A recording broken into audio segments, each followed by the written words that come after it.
Pasintabi po ulit, aso na umatake sa ibang hayop, pinagahampas at ibinitay sa Pilar Capiz insidente na huli cam. Yan at iba pang balita ang tinutukan ni Zen Kilantang Sasa ng GMA Regional TV 1 Western Visayas.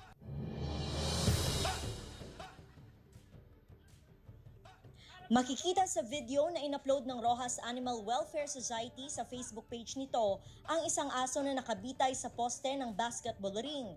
Ang aso maririnig na umaalulong sa sakit habang hinihila ng isang lalaki ang tali. Makikita ring lumapit ang isa pang lalaking may bitbit na kawayan at ilang beses na pinaghahampas sa ulo ang aso. Kinumpirma ng Pilar PNP na ang viral na video ay kuha sa Barangay Blasco sa parehong bayan. Hindi na tinukoy ng pulisya ang mga sangkot sa video, pero ang lalaking walang damit na humampas sa aso ng ilang beses ay ang SK chairman ng barangay. Kaya nito daw sa pag-iya, pinangako sa mga kasyapatan, delikado pala sa mga pimiluyo, especially sa mga kabataan. So nagpangabay siya nga disclose, but unfortunately ang manner siyang pag-disclose, though hindi ano. May isang animal welfare group mula sa Maynila na nakipag-ugnayan na sa pulisya para makapagsampa ng kaso laban sa mga sangkot. Mga animal welfare package na naabot nga sila ang mag-file ng kanyang complaint. Kaya kung panahon pa siya ito, kinalan po siya private complainant. Maliban sa nasabing grupo, may grupo din ng animal welfare advocates sa Capiz na tutulong upang masampahan ng kasong paglabag sa Republic Act 10631 o Philippine Animal Welfare Act of 2013 ang mga sangkot. Sinusubukan ng GMA Regional TV 1 Western Visayas na makuhanan ng pahayag ang SK chairman, barangay official at may-ari ng aso pero wala pa silang pahayag.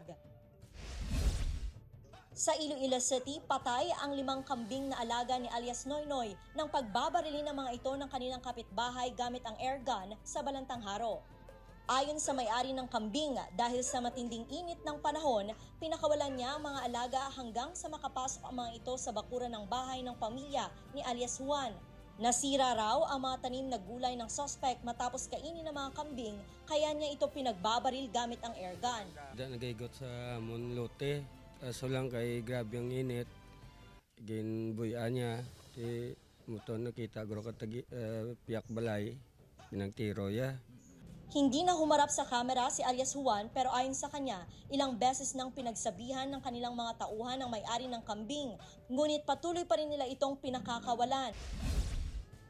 Labis ang panghihinayang ng isang hog racer mula Virac, Catanduanes nang maabutan nito ang kanyang alagang baboy sa loob ng kulungan na patay na at putol ang 2 paa. Ayon sa opisyal ng barangay, pahirapan ang pagtukoy sa taong gumawa nito sa baboy dahil malayo ang naturang kulungan sa mga kabahayan sa lugar.